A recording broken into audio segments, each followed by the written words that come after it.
You're watching ABC10 Plus This Week.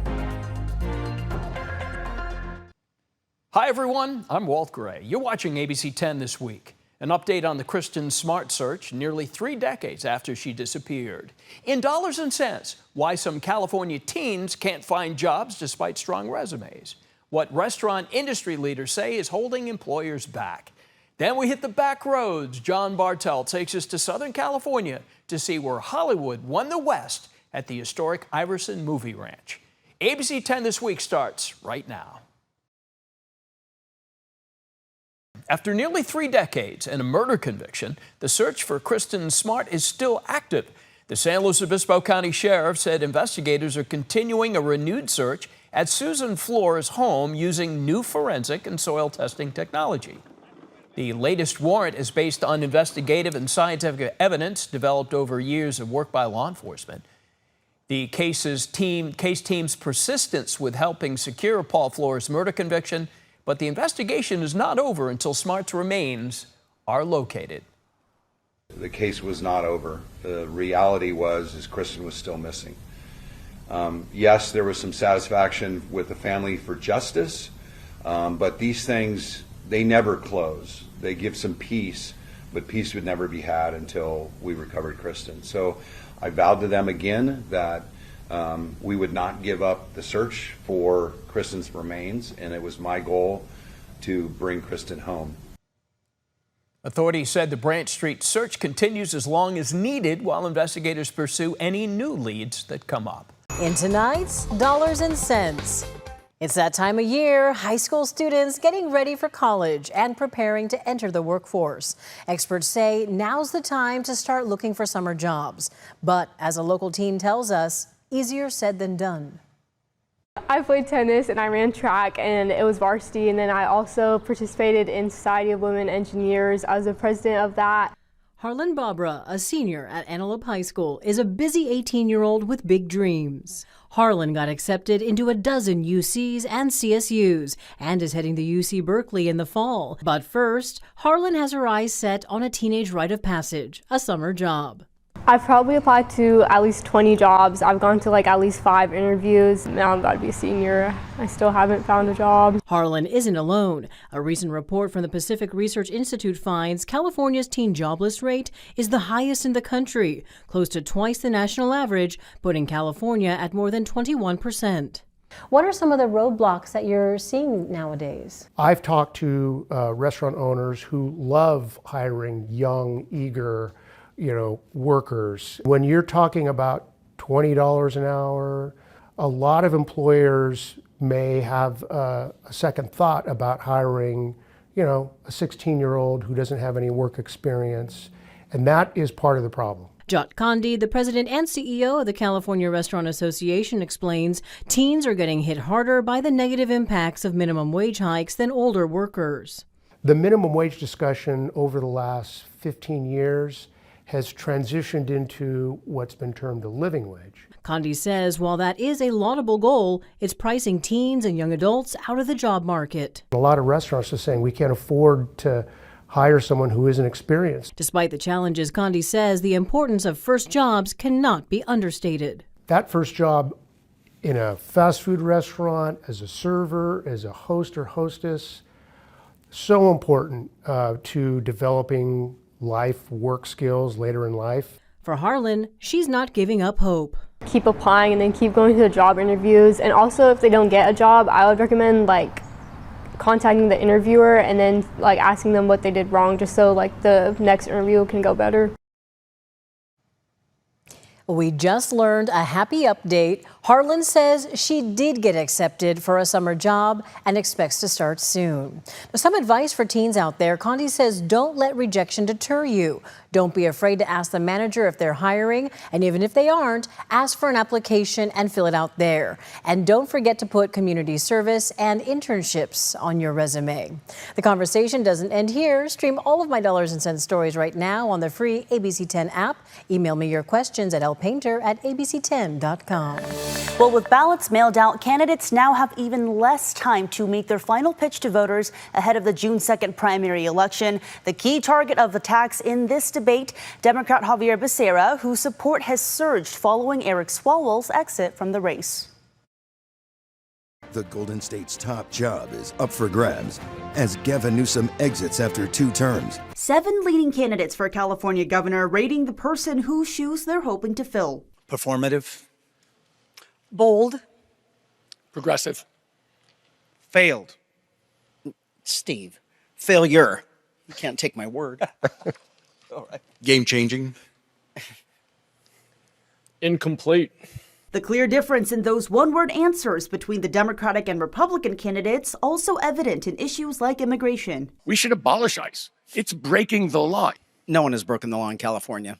And this interaction between Katie Porter and Steve Hilton after Porter says immigrants contribute significantly to our economy. Given that you're an immigrant and you added to our Illegal population immigrant. and we're all having to live with the consequences of that decision. Katie, there's a difference I think you'll accept between legal and illegal immigration. More divide over President Trump, who has endorsed Steve Hilton. The fact is, all you do is point at Democrats, scream Well, at you have been in Democrats, charge for 16 and don't have years, anything Antonio. else to say.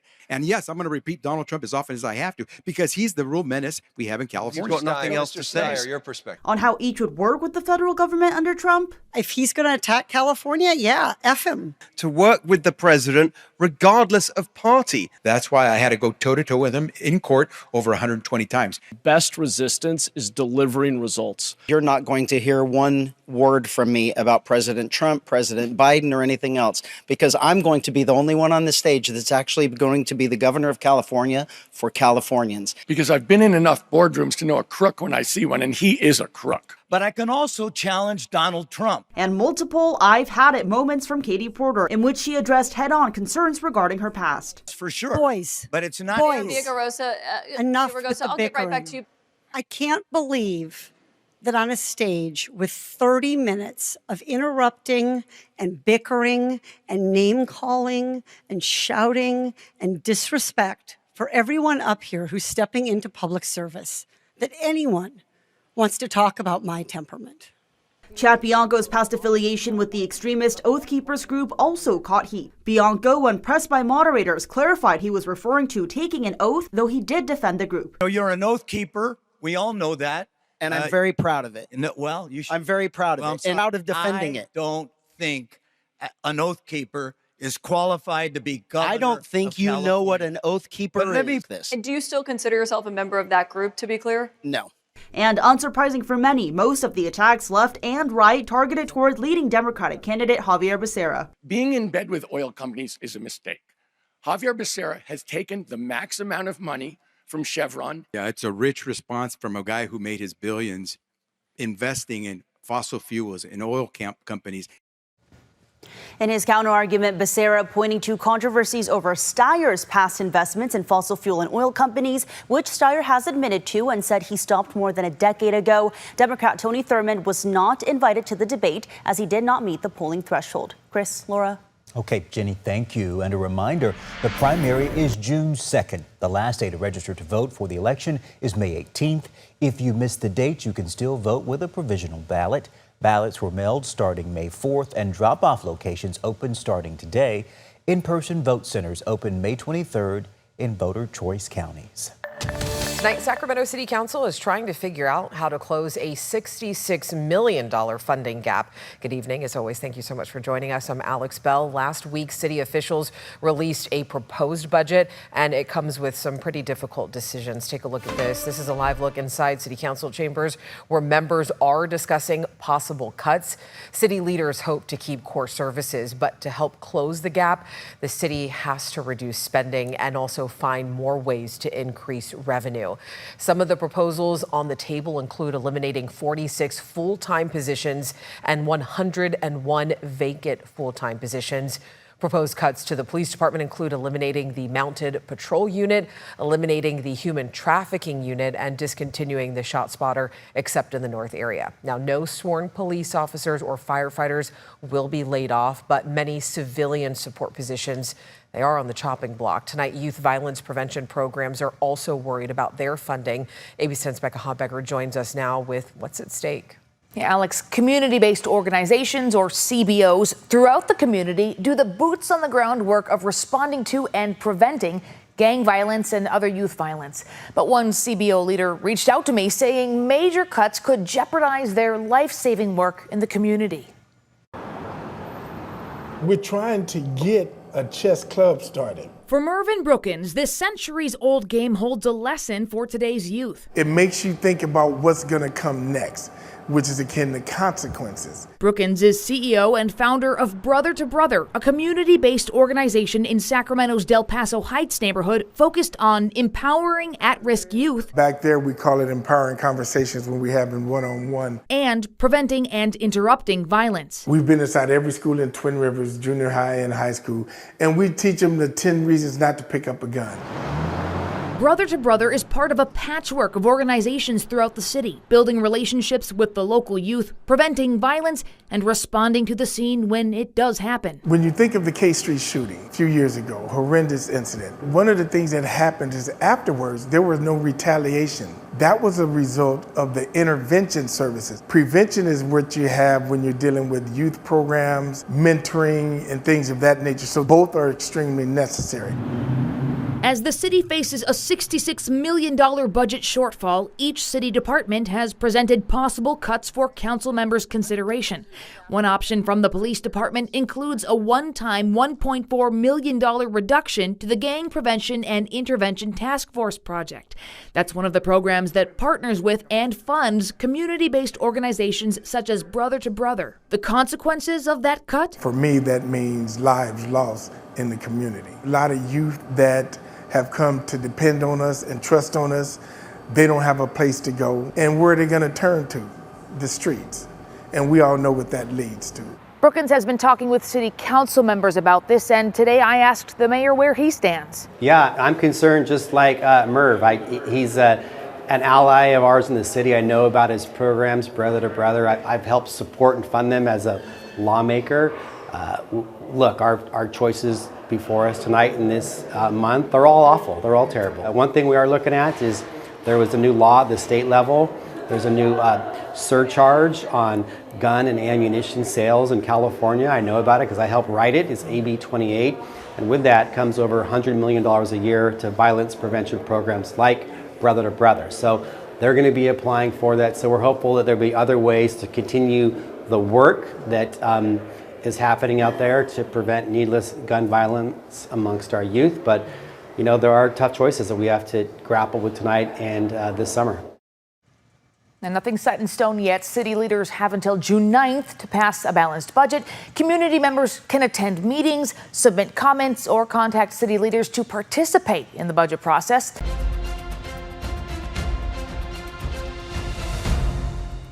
Welcome back in. The June primary is less than 4 weeks away. All congressional seats are up for grabs again, and tonight we are looking at Congressional District 3. There are 6 candidates in the race whose names that you will see on your ballot, and 4 of them have measurable campaign activity. Those who have raised more than $100,000 according to FEC filings. Now, to help you get to know them a little bit better, I do want to bring in ABC 10's Jeannie Nguyen. We have been knee deep in this election coverage. Jeannie, what can you tell us about District 3? Well, Alex, following the passage of Prop 50, the lines for Congressional District 3 changed drastically. Independent Congressman Kevin Kiley represents the district, but since announcing his campaign in District 6, this seat is now wide open. Voters in California's newly redrawn 3rd Congressional District will be choosing someone new to represent them. Democratic Congressman Ami Bera, currently representing District 6, is hoping to convince voters he's now fit for the job in District 3. What will you do to lower the cost of living here in California? I talked to a lot of 30, 35-year-olds, young professionals that would like to get into housing. I'm working with Sacramento County and the cities in our region to take the vacant property that they have. The developers say they could build 2-bedroom, 1-bath homes if you made the land available. And then on top of that, grocery prices, food prices, let's get rid of the tariffs, all of that are impacting prices. Real estate agent and Republican Kristin Bish is looking for a rematch against Bera when she ran against him in the last election for District 6. She believes tackling the homeowners insurance crisis will help with affordability. The first thing we need to do is get insurance under control. So I've authored the Wildfire Act. And it is to change the way we handle insurance in California. It's to model wildfire insurance, is basically bypass California Fair Plan and implement federal fire insurance. Current Nevada County Supervisor and Democrat Heidi Hall believes providing affordable housing and tackling healthcare costs can ease the cost of living. Working families are one medical crisis away from disaster, and that's why I'm going to sign on to Medicare for All on day one. Now, we can afford all of this by repealing the billionaire tax cut and investing in working families. That's how we bring down the cost of living. One of the youngest people in the race, Democrat and Army veteran Chris Bennett, plans to tackle housing to make it affordable and accessible to everyone. I support public housing. That means public housing development. It means public financing for low and middle income housing. It also means introducing a civil service loan, like a VA loan, where people who are doing something that's beneficial to society, like teachers, social workers, people building roads, nurses, doctors, can actually buy a house without a down payment. SEIU California, one of the state's largest labor unions, endorsed both Bera and Bennett for this seat. During a time when the political tension is high, candidates say the focus should be the people. How will you work across party lines to ensure you accomplish things for your district? I think one thing that we really need to focus on is just like representing people. You know, regardless of whether you've been represented by a Democrat or Republican in this district, they've been dodging in-person town halls. So I'm committing to always having in-person town halls at least once a year in each major region of the district. You know, I've always been known as a problem solver, and one of the first bills and organizations that I started was the Problem Solvers Caucus, 23 Democrats, 17 Republicans. If we want to heal this country, if we want to start moving the country forward, it's going to take Democrats and Republicans working together. Hall and Bish both say the issues this community endures should not be partisan. We have found that when you put your community first, the real issues that need to be legislated, made policy for, projects that need to get done on the ground, we set aside our partisan politics, we can get a lot done. We've worked on homelessness, on affordable housing, on public health and public safety, on wildfire mitigation. This is something that requires all of us to work together because it's not a partisan issue, affordability. Making sure people that can afford housing, insurance, energy independence. There's so many things where I'm going to work across the aisle to make California and America affordable again. What are the key issues you'll focus on if you are elected? I will invest in affordable housing, universal daycare. We need to help kids with tuition, with trade schools. Definitely we need to be signing on to Medicare for All. I want to be codifying reproductive health rights and helping our rural hospitals and clinics. I think we need to stop funding wars and genocide. I want to use our resources to help people here, not hurt them abroad. Besides that, we need to focus on humane immigration policy, where we're not putting people in cages, we're not separating families. We make it easier for people to live and work here legally with common sense pathways to citizenship. Aside from affordability, Bish says education is a top priority. The state of education in California has hit a crisis, a national security crisis. When we have, on average, students coming out of high school with 29% math proficiency, 39% reading proficiency. We've got to change the way we're educating children. Congressman Bera, who sits on the House Foreign Affairs and Intelligence Committee, says protecting Americans will be the main focus. Donald Trump has really frayed a lot of our relationships around the world. So we've got to attend to that. I'm also on the Intelligence Committee, and we see some of the threats that AI is going to bring against our infrastructure, et cetera. We've got to work with our local utilities, water agencies, companies to help harden our assets to protect Americans here. And according to the Federal Elections Commission, here's how much each candidate we spoke to raised. So far, Ami Bera has raised $888,115. Heidi Hall, $503,876. Christopher Bennett coming in at $154,956. And Kristin Bish has raised $119,714. Other names of the candidates running in this race can also be found on our website at abc10.com. Alex.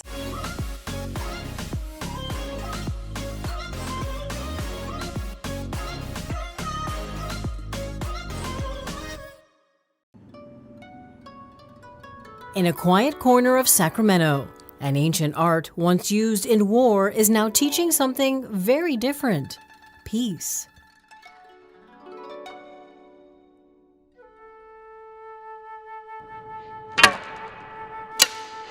Kudo-kai of Florin is a nonprofit recreational Japanese archery club, founded and led by Paula Yoshioka, now in its 4th year. A spirit that exists when you shoot Kudo.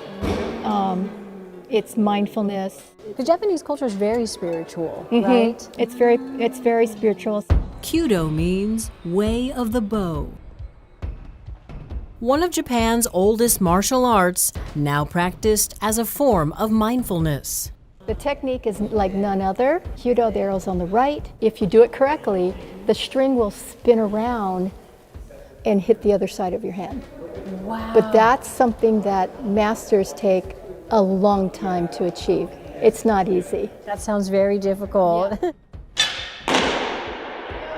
Today, Kudo is practiced not only in Japan, but also across the U.S. and around the world. Walk us through some of these photos. This is after the war. This is my grandmother. Her grandparents farmed strawberries here before being sent to internment camps during World War II. Now, on the same grounds her family once walked, Paula is rebuilding something that was nearly lost. It's like full circle, you know, because I lived in Hawaii for 30 years. I never expected to come here and do something that would bring me full circle with my family. It was in Hawaii where Paula met fellow Kudo archer Christopher O'Neill, who helped her establish the practice in Florin.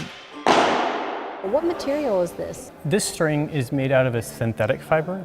The equipment is handmade in Japan, precise and deeply rooted in tradition, costing thousands of dollars.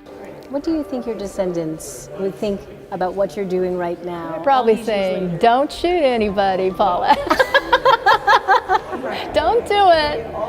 But we have insurance, so we're good. I love your sense of humor. Do you bring that into your courses and how you're teaching folk? We try. Nice. You know, this is a recreational Kudo group. There are very serious Kudo groups, very formal, different from this. We want to teach people how to shoot well, how to be safe when they do it, to appreciate the culture behind it. Stop!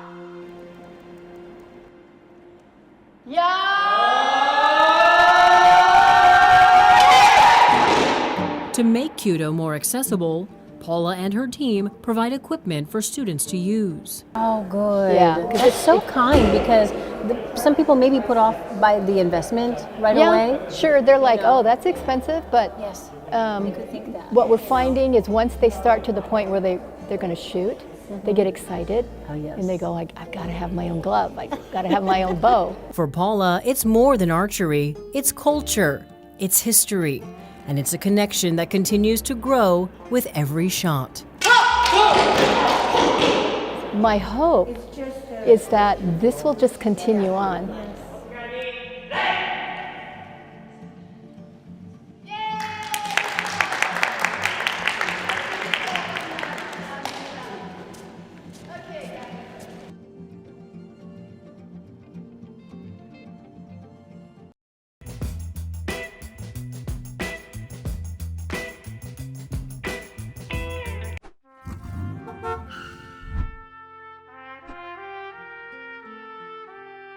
From the sky, it looks like a rugged slice of the Old West taken over by development. But on the ground, the rock formations within the Garden of the Gods recreation area tells a story of Hollywood's past. Where are we at? We are on what remains of the Iverson Movie Location Ranch.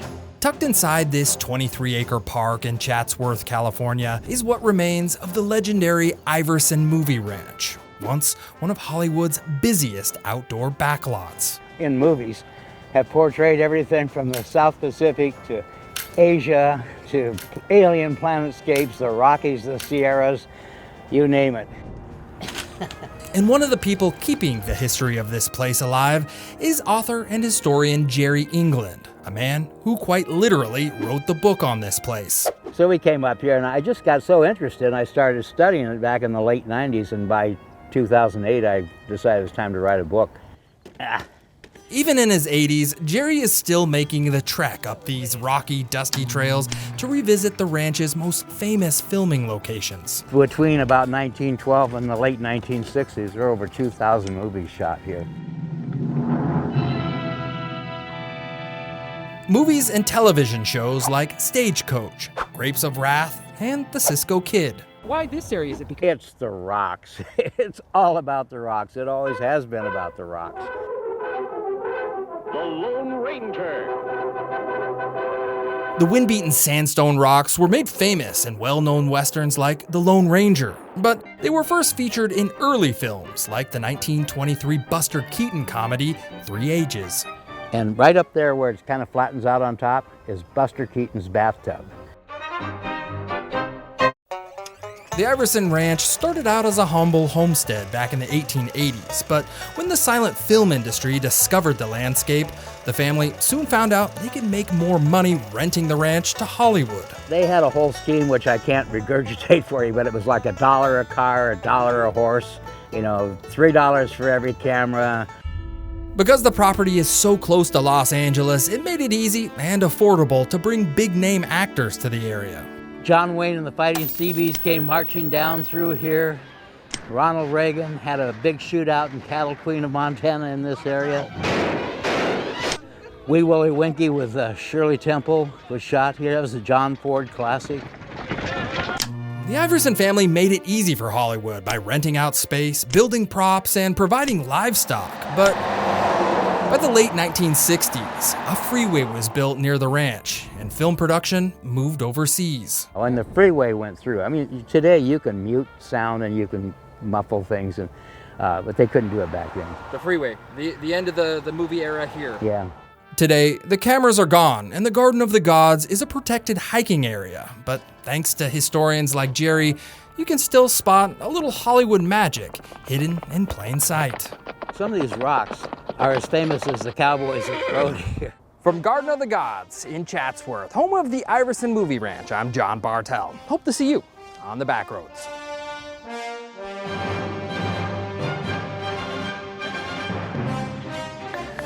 And thank you for watching ABC 10 this week. We're here 24/7 on the free ABC 10 TV streaming app. You can get your local news and weather anytime, anywhere. I'm Walt Gray. Take care. We'll see you next time. And remember, the ABC 10 Weather Impact team is always here for you 24/7. Get the latest conditions anytime with our live 24/7 radar on our free TV streaming app. Just scan the QR code for easy instructions to download the ABC 10 app wherever you stream ABC 10.